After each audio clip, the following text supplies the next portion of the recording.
Hi, this is Nigel from nextlevelguitar.com, and what we're going to do today is go through a lick that illustrates a technique where you can take a scale and make it sound a little bit less like a scale and add a little bit of interest to it.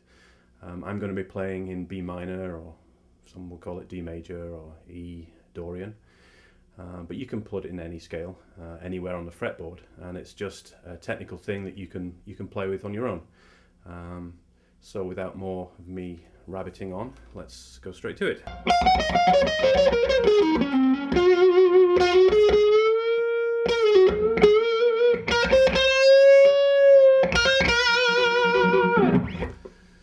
So that was a lick. As I say, I kind of think of this as B minor. You could think of it as D major or E Dorian. But what we'll do is we'll pull the lick apart a little bit so you can see exactly what I'm doing with it. And those bends at the end always remind me of Dave Gilmour, so maybe we can steal some of his thunder. So as I said, I think of this as B minor. You could think of it as fragment of D major or even E Dorian. But this is the scale that, or the fragment of the scale that I'm taking from to create this lick. So I'm starting 11th fret on the D string.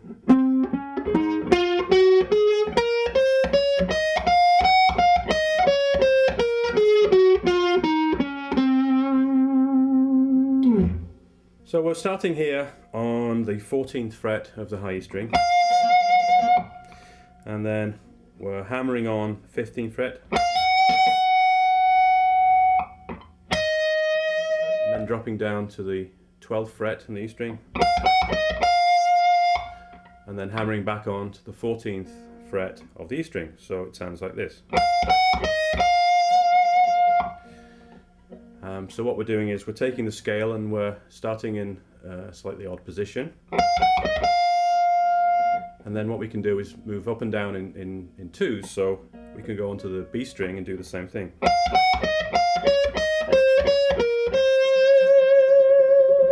So the way I did that was I started, as I said, on the high E string on the 14th fret, and then I moved from the 12th fret on the E string to the 15th fret on the B string. So I'm starting.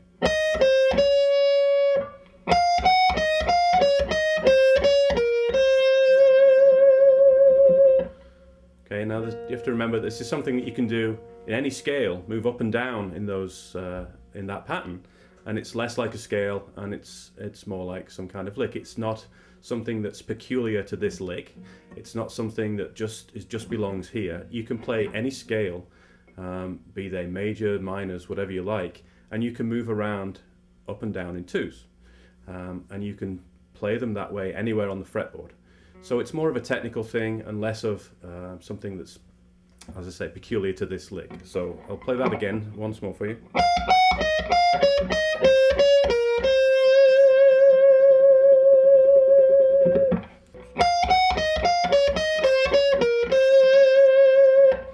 Now what I'm going to do once I've finished on that 14th fret on the B string is I'm going to use my ring finger to fret both the G string and the D string. And then I'm going to use my first finger to fret the 12th fret on the D string. And then I'm going to slide it down to the 11th fret and hammer on with my second finger. And I'm going to use my first finger and fret both the 11th on the D string and the 11th on the G string. So as I come down, so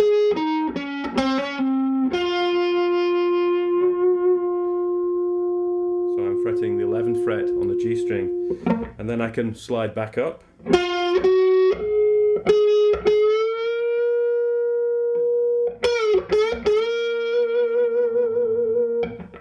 So I'm sliding up from 11 on the G to 12 on the G string, and then I'm fretting 14 on the G string and bending up a tone, dropping it down back to the 12th fret, and then I'm doing the same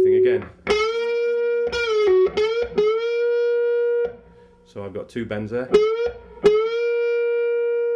First one you can cut short.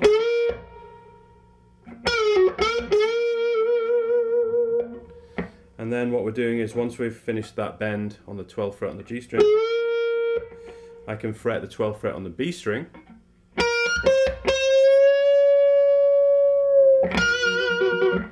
So what I'm doing is I'm fretting the 12th fret on the B string, I'm going to the 14th fret on the B string, and I'm bending half a tone, not a full tone. There's my target note.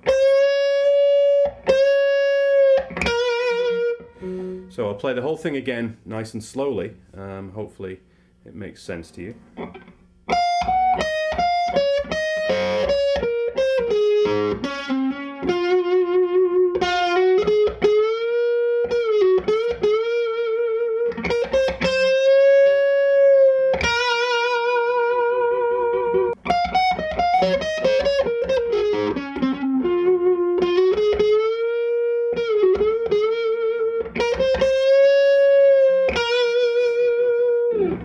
This is Nigel from Next Level Guitar. Amps are, as always, are on 11.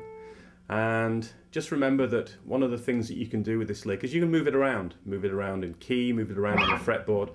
We're not stuck in the position up on the near the 12th fret here. You can play it anywhere, in any key, any scale, and have fun with it. Play with it, see what you think. Get it to sound cool to your ears, because that's what matters. Again, this is Nigel from nextlevelguitar.com. Have a look at the website, and good luck becoming a better guitar player.